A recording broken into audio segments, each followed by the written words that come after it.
Welcome, everybody. Really happy to have you with us. We want to just start by introducing ourselves to you, since part of diversity and equity and inclusion work is around identity. We want to tell you a little bit about who we are and how we identify ourselves and how we know each other. So as Johanna said, I'm Aleta Margolis. I am a very proud Brown alum and Brown parent, and feel a deep connection to the university, as I imagine you all do as well. I also identify myself very much at my core as a teacher, and that's how LaTonia and I know each other. We are colleagues and friends from Center for Inspired Teaching, where we both work to change the school experience for kids from one that presses on compliance to one that promotes authentic engagement. And that's something that we both very much believe in. That is one of the shared experiences that brings us together. We'll talk more in the time we speak with you and as we answer questions about how we identify ourselves. But another key identifier for me in my work professionally and in my personal work is as a change maker. I really believe I have an obligation and an opportunity to create change, particularly in my field in education, in teaching and learning.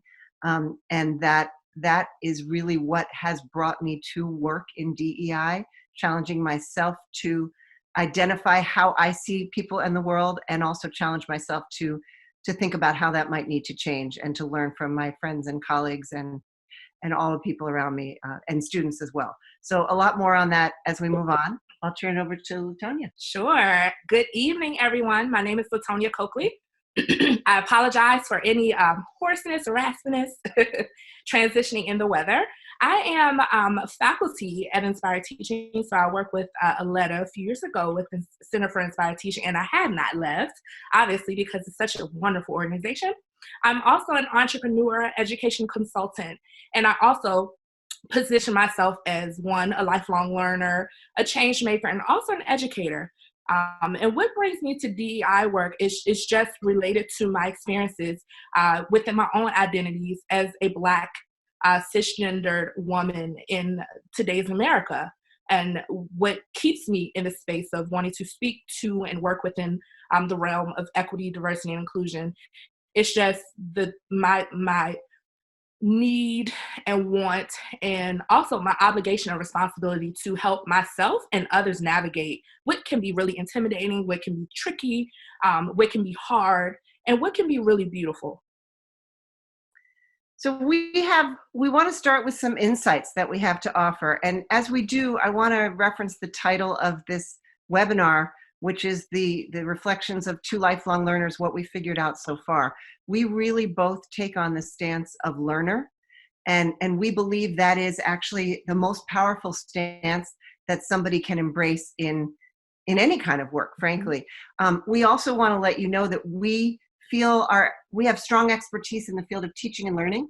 I would certainly not call myself an expertise in DEI work, an expert in DEI work, because I have so much more to learn in. But I think embracing that learning stance is actually is being at the core of the work. And as you'll see, this first word here is curiosity. A key tenet of Inspired Teaching's work broadly in our work with teachers is curiosity. Is that if I'm a teacher, my job is to be fascinated with the students in my classroom. In fact, when we interview teaching candidates at Inspired Teaching, one of the questions that we ask is, what do you find fascinating about kids? And it's really interesting. As we know, some candidates will be really excited and say, oh my gosh, I love the way that they will dive into a challenge, or I love watching them interact when they see something for the first time. And then some other candidates will hear the question, what do you find fascinating about kids? And kind of say, what? What do you mean? Right. And that's how we know they might not be quite ready for being inspired teachers. Right. And so that's really at the core of our work as teachers, and also of the core of our work in DEI. And it's really important, I say, particularly as a white woman working with all kinds of human beings in my work, particularly in DEI work, to come from a place of curiosity. And we'll talk over the course of the webinar about the different feelings, the different assumptions that we all come to any work with, in particular DEI work, that are real and need to be acknowledged, and at the same time can be, I think, worked through when we come from a place of curiosity, Mm-hmm. that no matter who you are, whether you share some identities with me or not, you are not me. So Right. if I come to every new person I meet with a curiosity and a fascination, who are you and how do you, whether I'm curious about your cultural background and your life experience, or Your ways how of thinking. your ways of thinking, right? Or how you solve a math problem. Right. How do you do math in your head? Wow, that's not how I do math in my head. Mm-hmm. Let's figure that out. Mm-hmm. If I come from a place of curiosity, I'm going to learn a lot, and I'm going to find myself in a positive space, even when things get challenging. Right. Versus a place of judgment or fear, or, oh, well, you look like this, so I already know, right? Or I already know about your background. Mm-hmm. The way that translates in our work in teaching and learning is, if any of you are teachers, you may know, sometimes there's a question when you have new kids in your class every year, do you read their records? Should you look and see what last year's teacher said? And of course, the advantage is it gives you some context, right? But there may be a disadvantage. It may give you a real bias. This kid really is always late and doesn't value school. Like if you read that, it can be hard to see past it. So how do you approach any person with curiosity rather than whatever other things you might approach them with? And I think that connects really brilliantly to intent versus impact. So how you approach DEI work, we'll talk a bit about that within the webinar, but how you approach it, your intentionality, the thinking and the processing you do before and after a conversation with someone that you know from a culture that you may not know, who has thinking that's different from what you know, it's really important, and that greatly influences the impact. You also hear us talk quite a bit about love and the types of questions that you can ask someone that you don't know much about, or the types of questions that you should really ask yourself. So we'll get a little bit into interrogating yourself and your own thinking experiences. And then, of course, we will touch quite a bit on trust and vulnerability, as we, as learners in this space, both feel are hugely critical in having, in the ways that you approach DI work, also in the ways that you approach these conversations with yourself. I think oftentimes what prohibits people from moving into spaces that are uncomfortable is trust of the environment, but also of themselves. Do I trust myself enough to say the right things? What if I say the wrong things? What if someone thinks, what I said was really, not appropriate, and that causes tension? And then what do I do? I know Aleta and I were preparing for this webinar. We're like, well, what if we say this? Or what if I forget this? Or are we wearing a blazer? And so we all carry this type of vulnerability and just a tricky relationship with trust. Imagine how that impacts DEI work and how you can engage with people, humans, on a very surface level, but certainly as you go more deep. Yeah, and I would add to that too, as we talk about all the time, engaging in DEI work as a white person is not only an important responsibility, but I feel for me personally, I have learned so much just about how to be a thoughtful, analytical person. Yeah. And I really value that. It also requires incredible vulnerability. Absolutely. Because I have had to challenge myself to go in being my authentic self and not think like, am I going to sound racist if I say whatever the thing is? Am I supposed to call you Black or African American? Or how do we do it? Right. And and we'll talk in a little bit about how to create an environment where it is safe to actually say, what shall I say, Black or African American? And do you capitalize Black? And why? Right. How do I create a situation or enter a situation where I can honestly ask super uncomfortable questions to a friend, to a colleague, to a stranger? Right. And how do you all, whether you're an employer or an employee or whatever role you might play in DEI work, how can you help to create an environment where those kinds of questions are safe? And there's an important caveat to that as well. It's critical, we believe, to be able to be vulnerable, to be able to ask authentic questions. However, it's also critical to do your homework, and to come into to whether it's a DEI training or frankly just life, with like, well, I have no interest in reading about this. I'm not going to do any prep work, and so I'm going to ask a bunch of questions that show I didn't really take the time to do the prep. That's very different from doing the thoughtful work and saying, great, now I have more questions. And one of the core tenets of all of our inspired teacher training, whether it's around DEI or around literacy or around math or whatever the particular focus is, one of the core tenets is we believe we have led a great workshop if our participants leave with more questions than they came with, including today, Yes. including in this webinar. Including certainly today. Mm-hmm. And that's not usual, right? Most Yeah. people say, we'll answer all your questions and you'll have everything set. Right. But because we challenge the people we work with and ourselves to embrace a learner stance, Yes.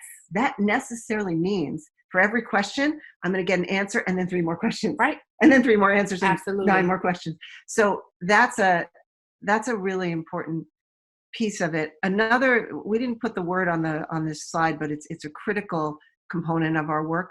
It's hard work and it's ongoing. One of the interesting things about equity work, particularly I think equity is the catch word, the word right now. Definitely right? is. Yes. And there are lots of trainings on equity, which is terrific. Mm-hmm. But a lot of places of employment, a lot of organizations look at equity, like any new innovation, sometimes as a box to check. Absolutely. Like, we did the equity training. Yep. We're good. Yep. Right. And one of the things that we know and that we challenge our colleagues to embrace is that this is not a one-time kind of work, Mm-hmm. and you're never done. Mm-hmm. When you understand a new way of expressing identity, a new way of looking at a colleague Mm-hmm. or yourself, Mm-hmm. and you're like, all right, I got that. Then there's another new way. Yes. And that's not a flaw in like, oh man, I thought I knew it, now I don't. That's great. That's like, all right, well now what? What's Right. next? Right. And that's a shift in mindset from the sense of mastery. There's no mastery in DEI work. And primarily because we know as humans, we're going to always evolve. We're going to always change. Right now, the popular hair color may be blonde. In 50 years, it might be polka dot. And then you're going to have a whole new set of questions that you want answered, that you have to research, and biases that you may have to check within yourself. So, and working from that learner stance means that you have to be comfortable with leaving without closure and leaving with a bunch of questions, because we're human and that's what it requires of us as humans. And I would add one more thing on the core, our understanding of DEI work that we're sort of just trying to figure out how to articulate. Of course, the idea of diversity means embracing difference and curiosity about difference, and we fully agree. We also believe that part of the way we create comfort when we do DEI work within our staff, with our teachers, with strangers, with people who are not strangers, is to start from a place of shared experience. Yeah. In our work at Center for Inspired Teaching, that's school. We all had something called school in our lives, whether you were homeschooled, whether you went to public school, private school, charter school, religious school, school in another country. We all had something that was called school, whether you loved it, hated it, had mixed experiences. And so if we can start in our work, we start with that as a similarity. And so, yes, of course, diversity is about embracing and acknowledging difference, but we also believe that we get farther, I think, because we also embrace similarity and shared experience. Yes. And in the case of, I would think everyone on this webinar, we all have the shared experience of Brown. Now, different generations, different teachers, different dorms, but we have something in common. And I don't feel like that gets talked about that much in DEI work, the shared experience. And I think that's an opportunity to be like, okay, right. Even if I don't know anything about you, we both went to school. Yeah, I feel I can talk to you about that as a starting point. Yeah, and I know in our conversations and even planning for this, there's a combination of learning that has to happen and understanding, right? We have a commonality, and then there are things that are different. How do you couple those things to learn about each other and to grow with each other, and then to grow personally? So this next slide shows our comfort zones. This is a concept we use a lot in inspired teaching, and I'm sure it's won't be new to most of you looking at it as well. In fact, we do an exercise with teachers where we say, we call out different activities like going on a roller coaster or cooking dinner, which for me would put me in the alarm zone, having to cook dinner especially for people I didn't know and cared what they thought of me. Yeah. Or eating a new food for the first time, or learning a new language, or driving on the highway. And we literally tape out 3 concentric circles in the room and have participants stand where would you say, oh, I'm really comfortable, driving on the highway. Yeah, no problem. Somebody else might say, oh my gosh, driving on the highway, that puts me way outside of my comfort zone. Hiking alone in the woods. Right. Spending the night camping outside, right? Alarm zone. Exactly. There you go. So where would you be in those? And we start with activities that are sort of safe, right? And then in the case of teachers, we get into things like confronting my principal if I feel she has been unfair to a student, or having a parent-teacher conference, or engaging with a student who has just cursed me out, or whatever challenges teachers might face. Where would you be? Comfort, discomfort.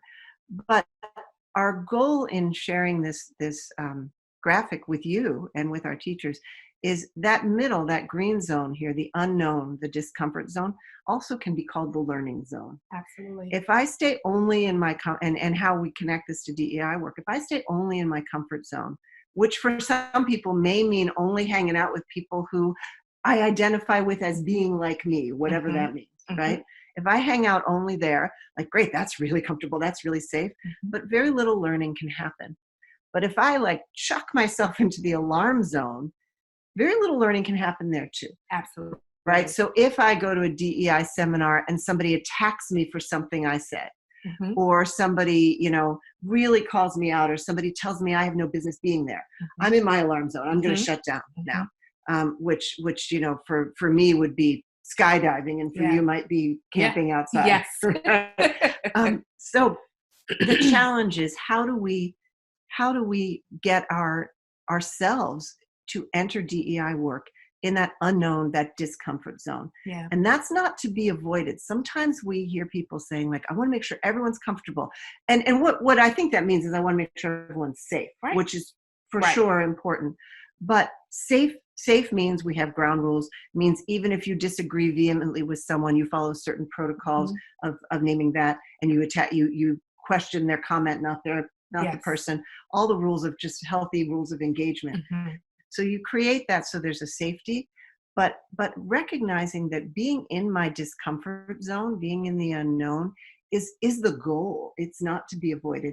Again, we say to teachers, if you're teaching, let's say you're teaching 3-year-olds. 3-year-olds learn dozens of new vocabulary words every day. They are constantly in the unknown.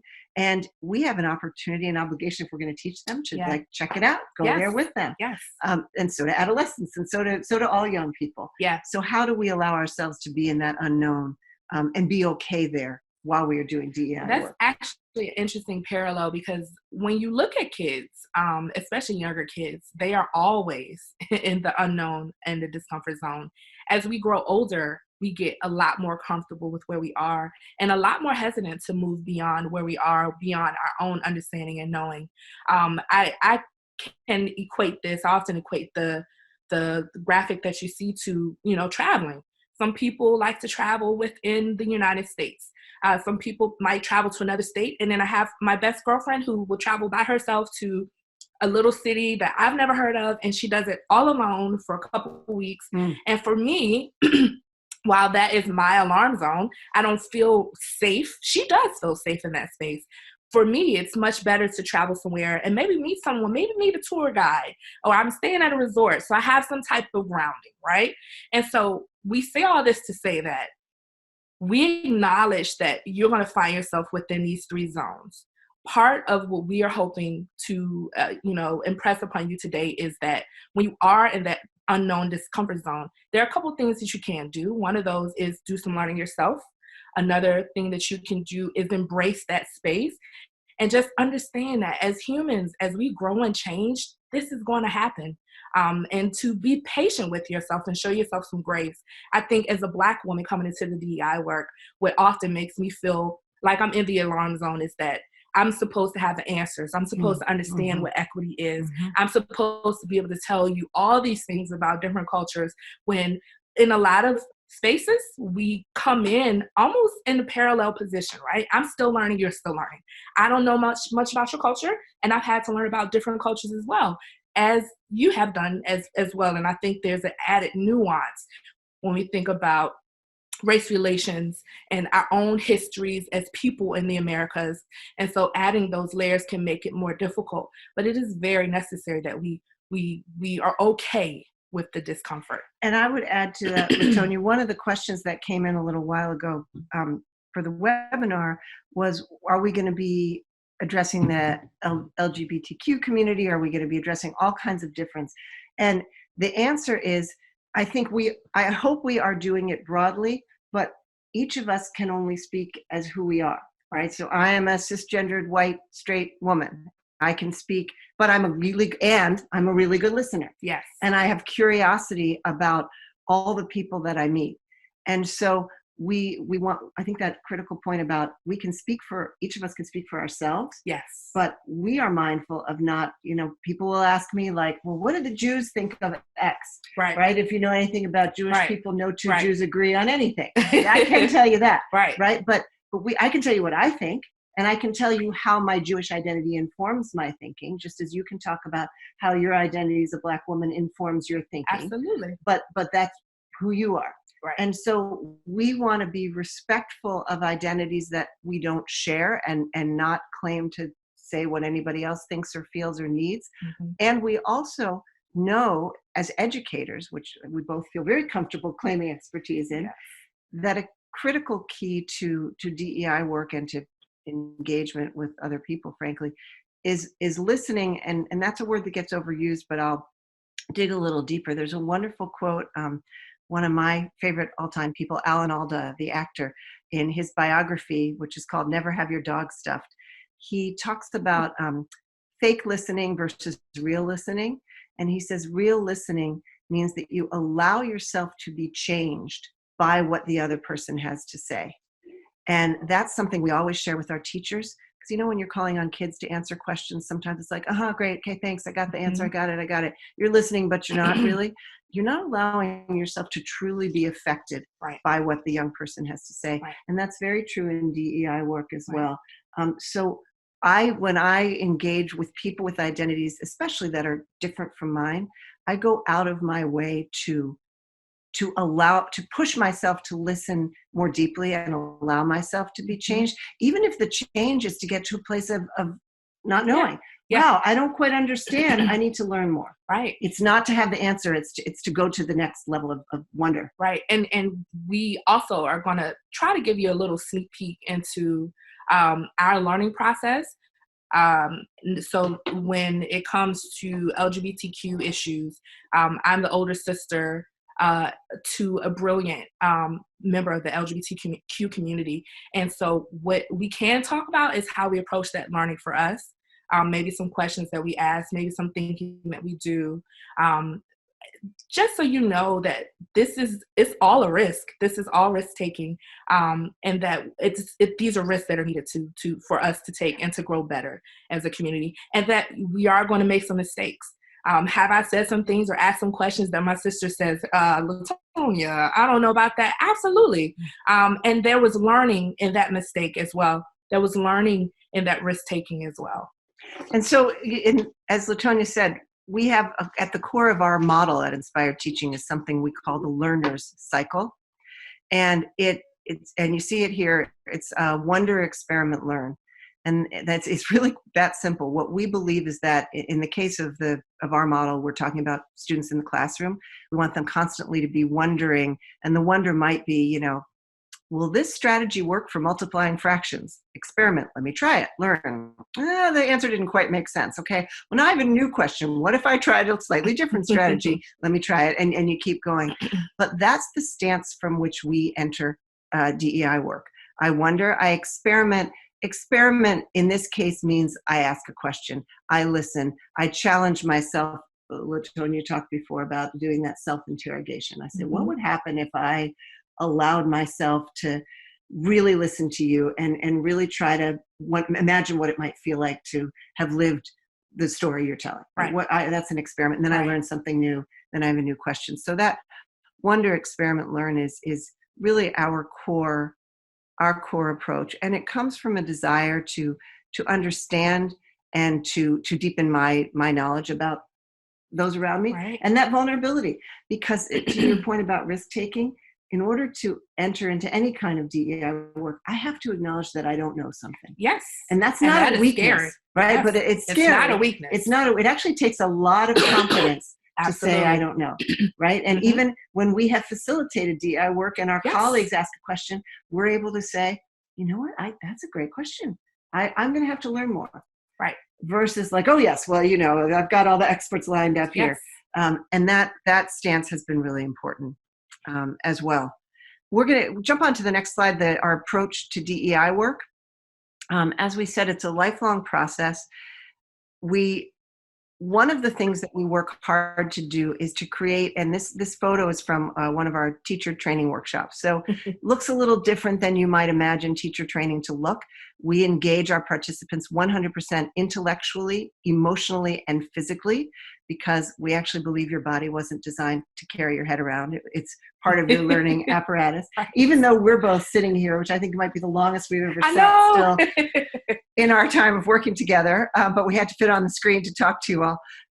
So part of how we create comfort in DEI work is to get on our feet right away. We start with a physical warm-up. People are dancing, people are moving. So you feel like any kind of pretense of decorum that you might have walked into the room with is gone. Right. Like, I'm going to look silly, so okay. And I guess. And you look as silly as I do, so I guess I could just play. And we do take a stance of learning through play. But let me be clear, that is serious play. Play doesn't mean, to us, play is serious work. It is not trivializing. Play means the permission to take risks, to experiment, to be messy, to learn, to figure out. I will distinguish between being messy and being sloppy. Being messy means I'm not quite sure. I'm going to try something. I'm going to engage in wonder, experiment, learn. Being sloppy means I didn't do my research. I'm not listening thoughtfully. I'm not aware. I'm not aware. That's right. And that's a really important distinction in DEI work in particular. Being sloppy means I don't really care what LaTonia thinks. I'm just going to throw something out. Right. Being messy means I don't know how she's going to feel, but I'm going to thoughtfully ask my question based on what I've heard and trust that you're going to assume positive intent. That's being comfortable with messiness. But sloppy means just being disrespectful, being careless. Absolutely. And that messiness piece, that opens the door for conversation as well. Back in Inspired Teaching, a couple of years ago, one of our colleagues mentioned to me, we were having a conversation about Jewish people, and she says, I'm Jewish. And I was like, oh, really? I didn't know. And just as a background, I grew up in Richmond, Virginia, in an all-Black community, all Black schools, majority Black teachers and leaders. And then transitioned to university where I was one of 132 people of color at the time. And so my perspective is growing and limited when it comes to people that are Jewish. And so she said to me, well, you didn't know I look like a Jew. I look Jewish. And I was like, I didn't know whether to be offended. I didn't know, should I laugh? Was it a joke? It was very uncomfortable for me. But also one of those messy conversations where I could say to her, so what does a Jewish person look like? Am I allowed to laugh at this? Is this a joke? Or is this a serious? Are you making a serious comparison? Because I want to make sure that the next person that says or looks to what you say to be Jewish, I don't want to offend the next person. And so that was a very messy example of a very intentional conversation with intentional questions about a culture and a religion and a group of people that I am still in the process of learning more about. That's what we get into. We'll talk more. So we'll talk more about our approach to DEI work. Again, we create connection right from the start. There's one other kind of activity I'll tell you about that we do because it's really relevant on status. And there's an article that LaTonia put in the resources that we'll talk about in a little while when we get to resources at the end that speaks about status.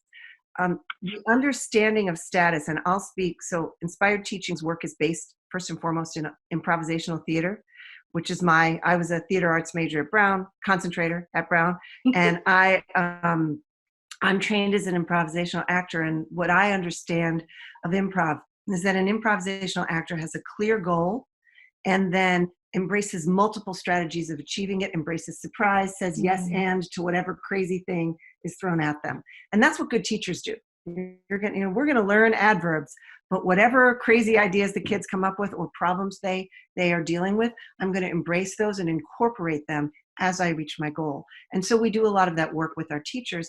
One exercise we do, or a series of exercises we do, is around status, which is also an acting technique. It's really interesting if you're directing a play to play around with the character's different status. The conventional understanding of status is that if my status goes up, yours has to go down. Right. And if yours goes down, if yours goes up, mine has to go down. There's like a fixed quantity of status. So we reject that at Inspired Teaching. We believe it is possible for me to raise my status while also raising yours. Absolutely. And you to raise your status while also raising mine. And that's core work we do with our teachers, and we believe is critical in coming to DEI work, right? So, and this is particularly a challenge, and I'm still working on how I understand it, so I will do my best to explain it now. As a white person engaging in DEI work, or just engaging in the world, frankly, right? Clearly, I have all kinds of privileges based solely on the fact that of my identity, right? Of the color of my skin. So that offers me some status in the community, in this country, right, in the world, that is just a fact.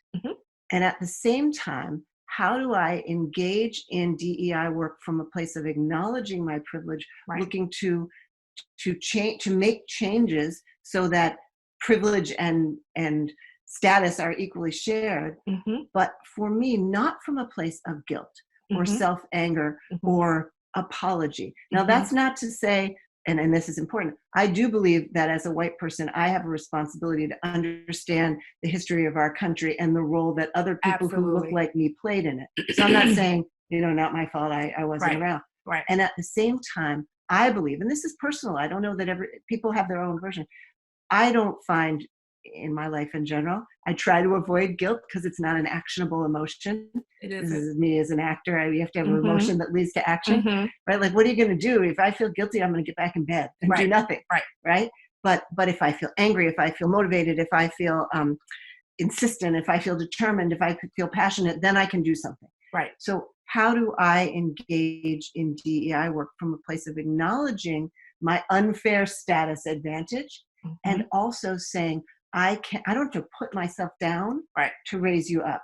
I have to face some stuff. But I don't have to be like, oh my gosh, I'm a mess. I'm awful. And that speaks to the work we do with teachers, particularly in the case of teacher training around teacher-student relationships, where I can raise up my kids without putting myself down. In fact, that's the best. How can I do that in my work with my colleagues in DEI work, but again, in my life? Absolutely. And just to even speak on that one point, to be a person of color in the room with people that are white and acknowledging that white supremacy does exist, and that it impacts people of color in many, many different ways. It is uncomfortable to sit with a person that is white that feels really guilty, because there's nothing that I can do with that. As a person of color, it doesn't. You're not like, it's okay. No, right. It doesn't make me feel better. It's not actionable. What make me feel better is the acknowledgement. Also, us learning together and trying to figure things out. Us discussing topics that are difficult for you and also difficult for me. I think there's a misunderstanding when it comes to DEI work that, especially as a person of color, we're coming in and we're ready to go. And sometimes we are, and sometimes we're very afraid. It is very difficult. I noticed myself, my hackles come up a bit. I'm a lot firmer. And I've always been a firm person, but a lot firmer. And a lot also less willing to listen and hear. But when I approach these conversations from a place of curiosity, then I'm allowing myself to open, even if the door is cracked. Open just a bit more to learning more about your perspective and how you come into this conversation. I only know my experiences in Southern, the capital of the Confederacy. I only know my experiences as a poor Black person in the city of Richmond, going to an elite or prestigious white school in the city of Richmond. And so it takes a lot from both of us to be able to engage in the conversation. And I'm just remembering something you said, which is true, is that discomfort isn't always pain. Yes. And that I'm still working on trying to figure out where the line is, right? Because We all are. discomfort can be like, whoa, this is super uncomfortable. Yes. But it doesn't mean it should be avoided. Right. And that's really, it can lead to deeper understanding. Right. So, and that's where we're going, right? So we're trying to get from assumption to awareness. And so here's our understanding. And there were some questions. We'll talk a little more about this when we get to Q&A, but some questions came in about how to engage friends, colleagues, employers who frankly don't want to do this, right? Or say, like, for whatever reason, this isn't for me because of my identity, because of my age, because of my whatever. I'm like, that you guys can do that, but I'm not going to do that. Right? How do you engage them? Where we start certainly is the belief is that if I have an identity, which we all do, yes, then this is for me. We all have right. We all have multiple identities, right? Then I'm in, like, whether I acknowledge it or not, I'm in, right? Like, because I have an identity. Mm-hmm. Cool. So do you. And that's back to that initial point we made a little while ago about the commonalities. Right. We each have identities. We both have identified ourselves consciously or unconsciously over the years in many, many ways. Mm-hmm. And we've also both been identified by other people, sometimes in ways that we love and make us feel really good, sometimes in ways that we really don't like and make us feel horrible. Right? We've both been identified. We both, you walk outside and someone says, oh, I know you are fill in the blank. Right? They see you, they see me. Right. When we were little kids now, and they decide who we are. Yep. And so okay. So we both come with that. We share that. Yeah. Now we're ready to be in the room. Yeah. And that sort of idea of being qualified to work in DEI, to participate in DEI work, you have to be a person with an identity. Mm-hmm. And that's a pretty, like, okay, cool. I can do that. I'm feeling comfortable already. And that's an important point as well. You want to talk a little more about the other items that we have on here? So I think when we talk about self-awareness and the assumptions that we take, there are many different assumptions that we make about ourselves and make about other people. I think it's really important to understand that we all do this, right? We all have these biases that we carry with us from our own experiences as humans and our own experiences navigating this world where we are making assumptions. What we like to see, or what we hope to see, is going from that assumption to a place of awareness, to where we're asking the questions and that we're digging in with ourselves, so that we are learning more about ourselves and you at the same time. And in order to do so, we know that there's an amount of respect that has to come, right? So there's a respectful way to engage in conversations that are difficult as you're learning about other people. One suggestion we have is to do the research. So if my colleague says to me, you didn't know I was Jewish, my first inclination could be to ask a question. Well, I don't know if I know what a Jewish person looks like. I don't know if that's an appropriate place to be. Or to say, I'd like to do some research. Let me think on that. I feel a bit uncomfortable. It's okay to say that as well. And do some research. Can we talk about it later? Can we continue? Yeah. And to do your own research so that you are communicating from a place of respect.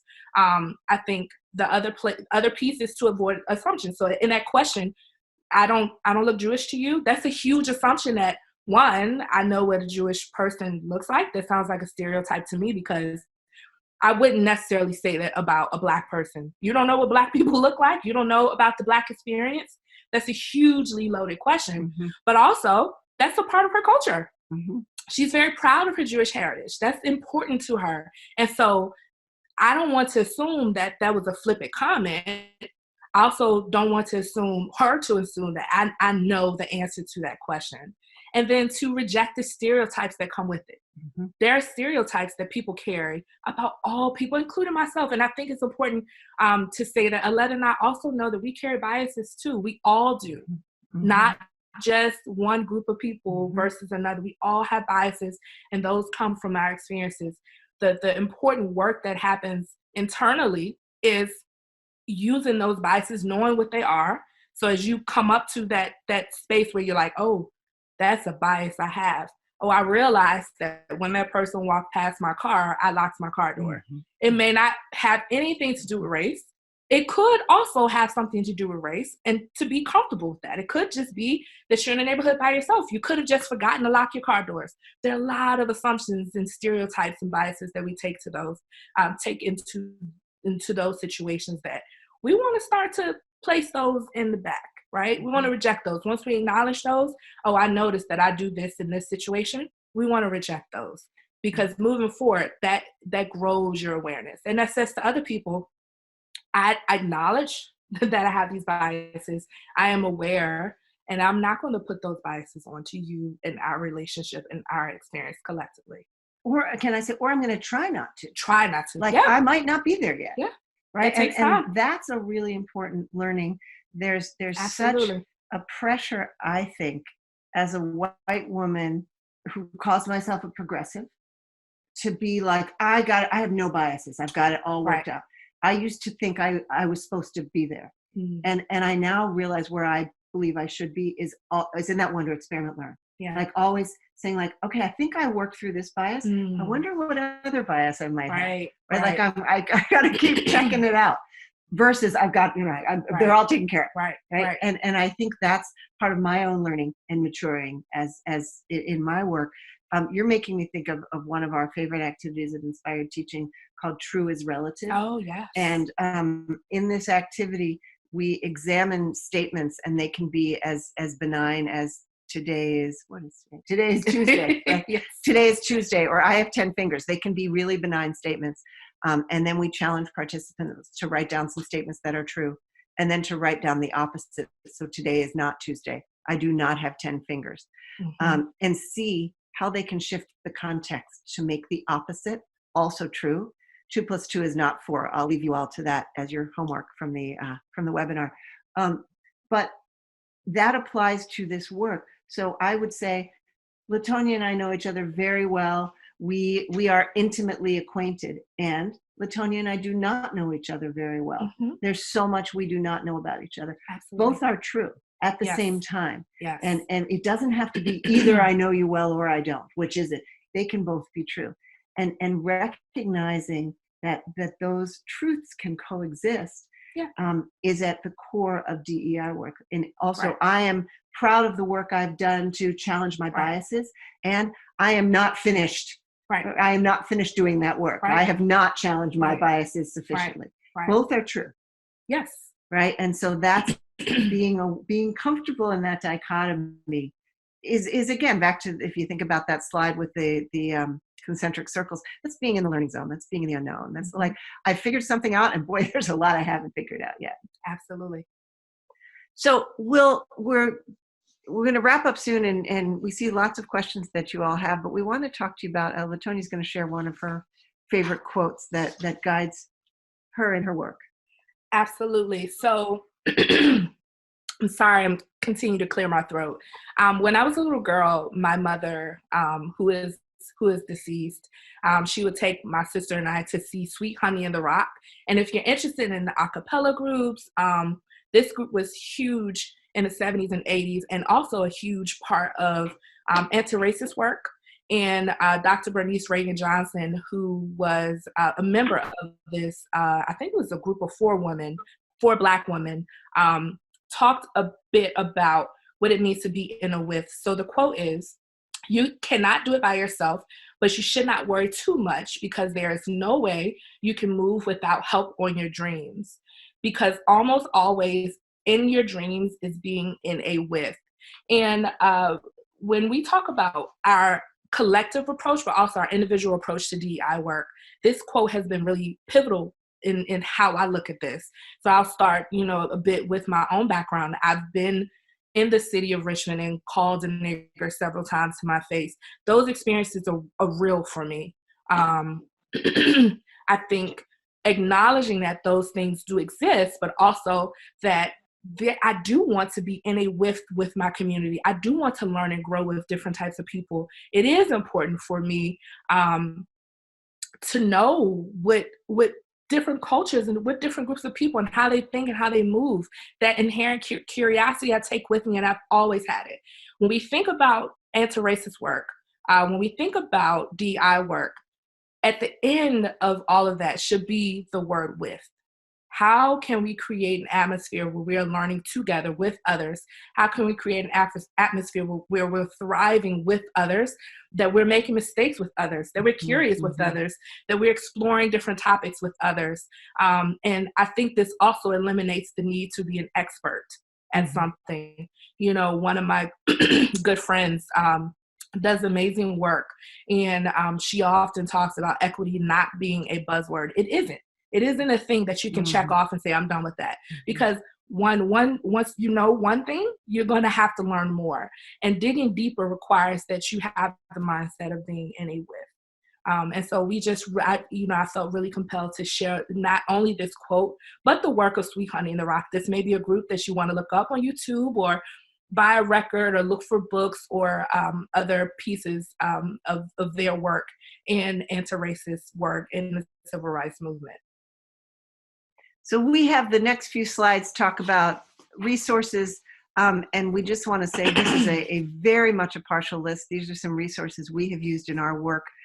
They tend to be education focused because that's what we know. Some of them tend to be, especially the websites, tend to be DC focused, again, because that's what we know.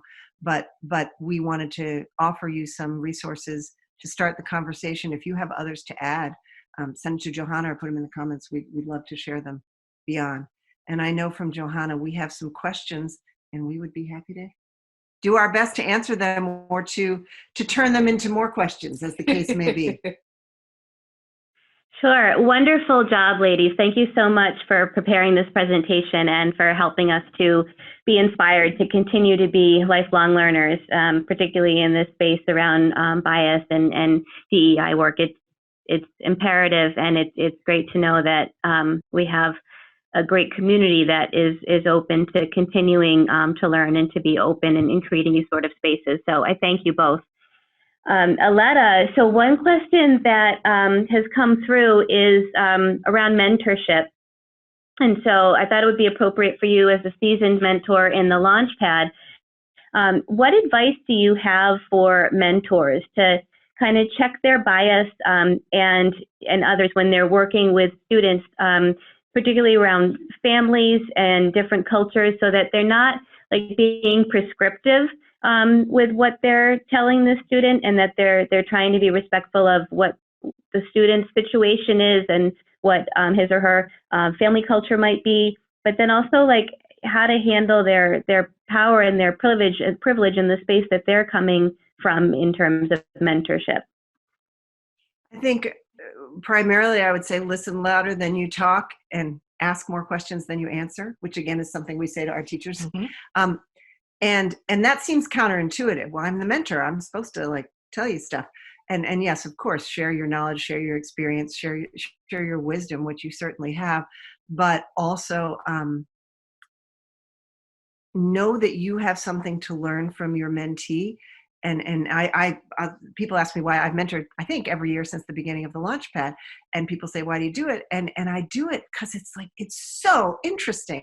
I learn so much. Like, I hope my mentees learn something from me, but I'm constantly learning from them because I'm listening. And sort of, so that's broadly, but from a perspective on someone who may have a very different experience than you have, what I try to do is, if I do share some specifics about my experience at Brown, or my experience after I graduated, getting a job, all the things that, with relationships, the things that a lot of young women want to ask about, want to talk about.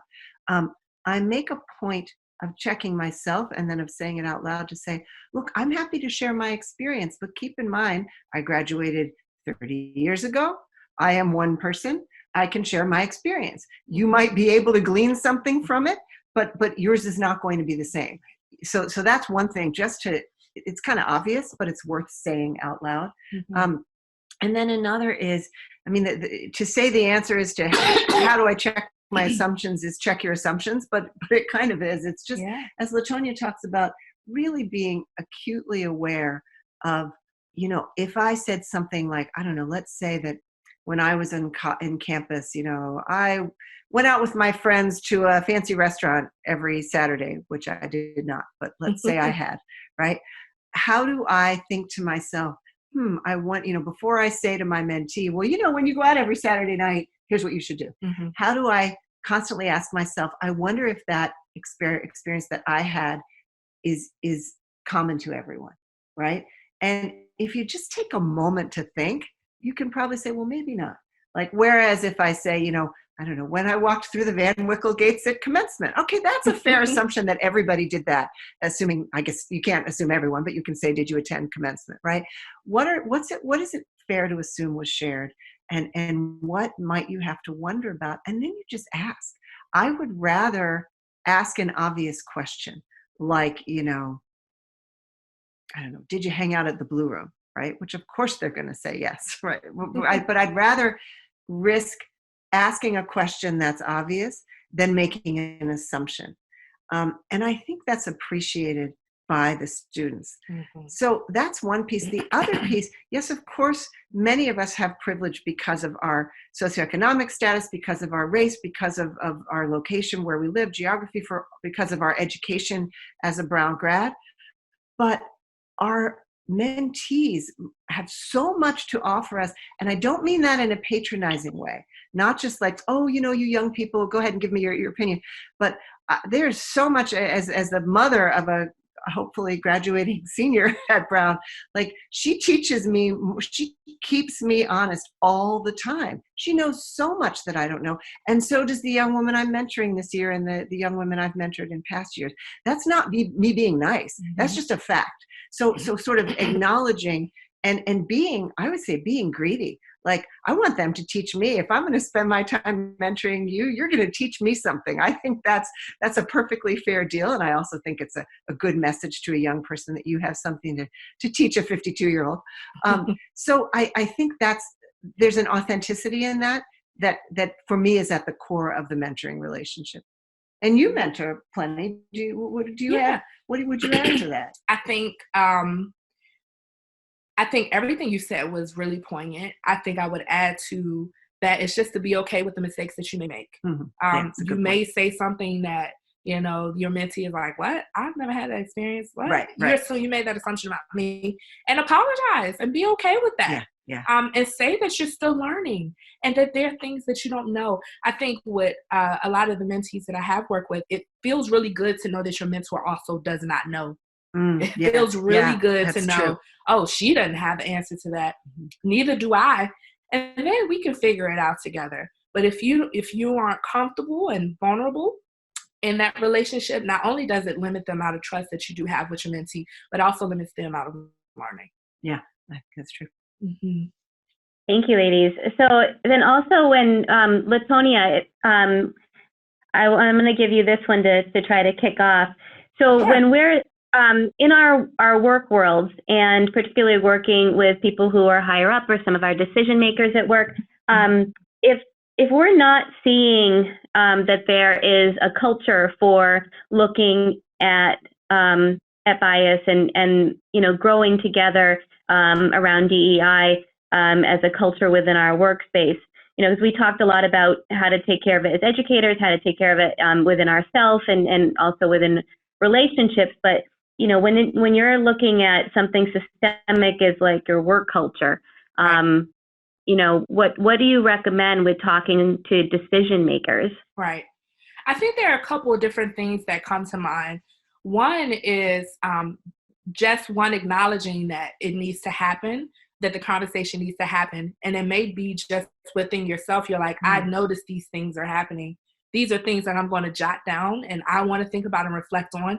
And maybe I'll talk to coworkers to see if they are acknowledging or noticing the same things. I think it's helpful to, as you approach conversations, especially with people that are have a different status level than you within your organization, is to do a bit of observation. So don't jump so quickly into saying this thing is happening, but to be in a place of wondering and experimenting and asking questions. I think the next thing is we talk a great deal about awareness. And when I joined Inspired Teaching, as an organization that was founded to support people from different backgrounds, but specifically children in need in Washington, D.C., to come into the organization 25 years later, there was still some learning with all of the new employees, with all of the new work that we were doing. There was some learning that needed to happen. And so we chose I and another coworker chose to lead conversations around different experiences. So we set up movie evenings where we watched 13th, a documentary about the prison system and the school to prison pipeline that led to a robust conversation about the work that we were doing with our teachers. And for some people, this was new information. And for some people, it was just a reminder, oh, gosh, I've been leaving this out of the conversation.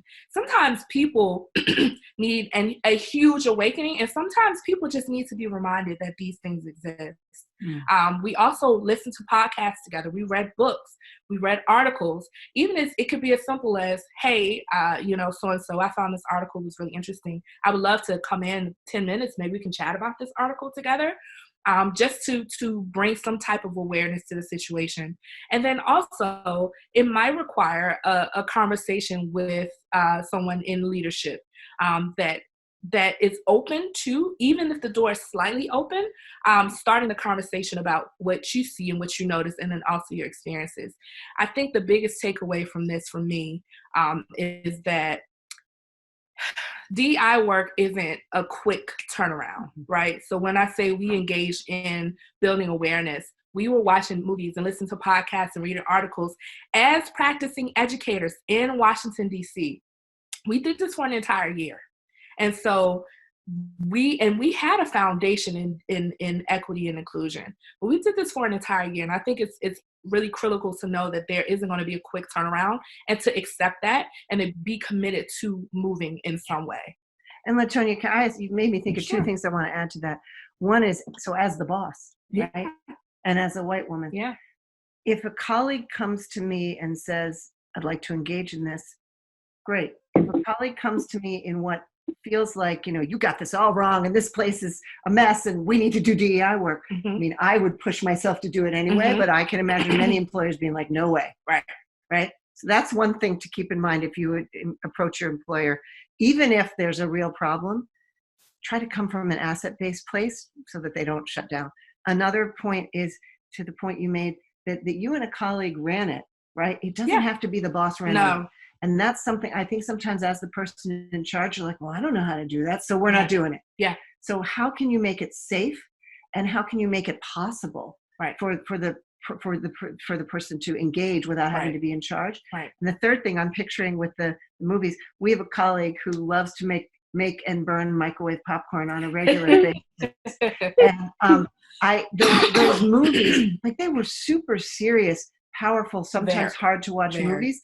But like, we ate burnt popcorn and brought a ridiculous amount of treats and sat around. Like, we made it comfortable and fun, and put in the humor and, again, the messiness into this very serious work. And I think that's really important. It wasn't just like, you must sit up straight and keep your eyes on the screen. It's like, we're going to eat the popcorn and clean it up off the floor afterwards. And that was, I think that made it feel like, okay, we can handle this. And that was important. And I think we both acknowledge that every organization isn't a center for inspired teaching, right? That you may be in a situation where something is so egregious that you need to speak with human resources. It's not a gentle suggestion. It's not a gentle suggestion. This shouldn't happen. And to be okay with speaking on that.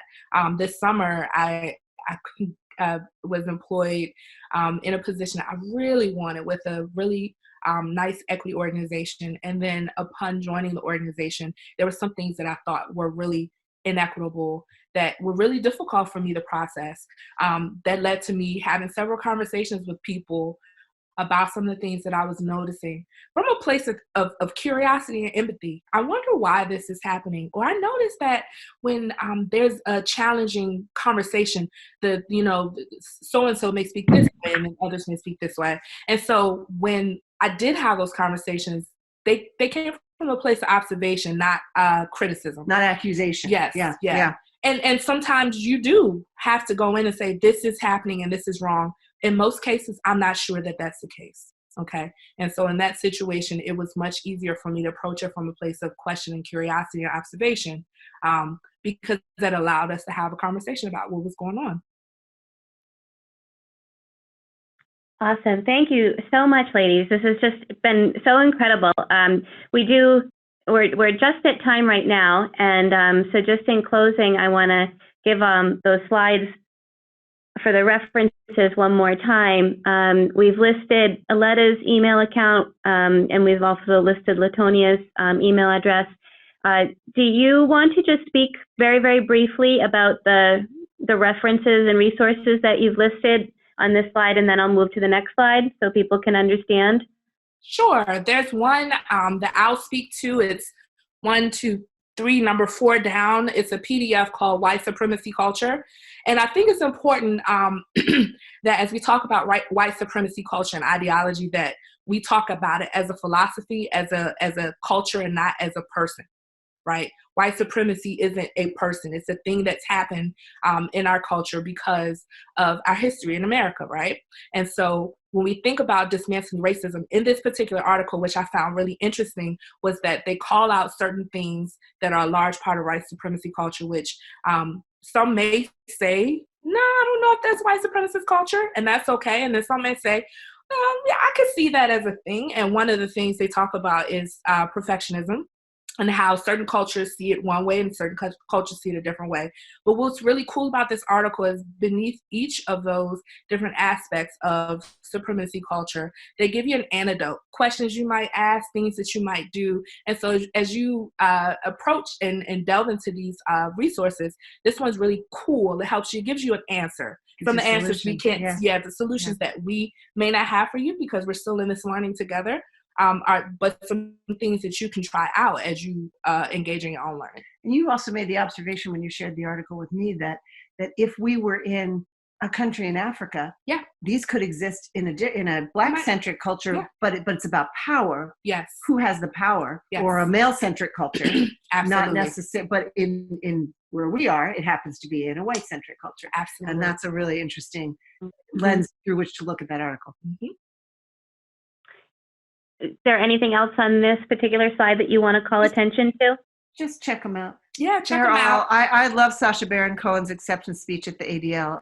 He's a super goofy comedian, but boy, is he a passionate speaker about getting the facts. He really challenges the leadership at YouTube and Facebook and Twitter on posting and helping disseminate lies. Mm-hmm. It's pretty wild. He raises some great questions, though it might not be directly related to whatever it is related to DEI, but it's just related to how we have to be thoughtful in our culture today. Yeah, I should also add that these are a part of our own personal learning. Yeah. So that there isn't a guide to solving this and fixing this.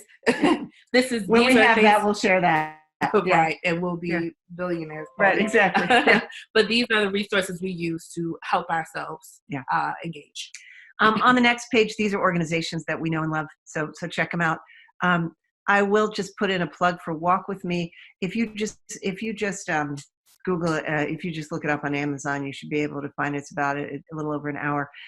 It features Lisa Biggs, who has recently joined Brown's faculty, and she's phenomenal and has her own incredible work on DEI and many other issues. But Lisa and I got to know each other through an amazing organization called Living Stage here in Washington, D.C. that works with underrepresented people all over and does extraordinary work.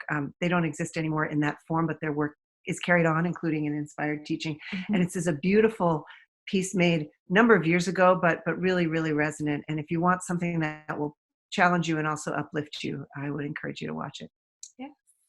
Thank you all for joining us. Yes, and thank you, Johanna, for the opportunity to step out of our own comfort zones and have this conversation with all of you. We appreciate it. And we welcome your continued questions, ideas, recommendations, engagement. Absolutely.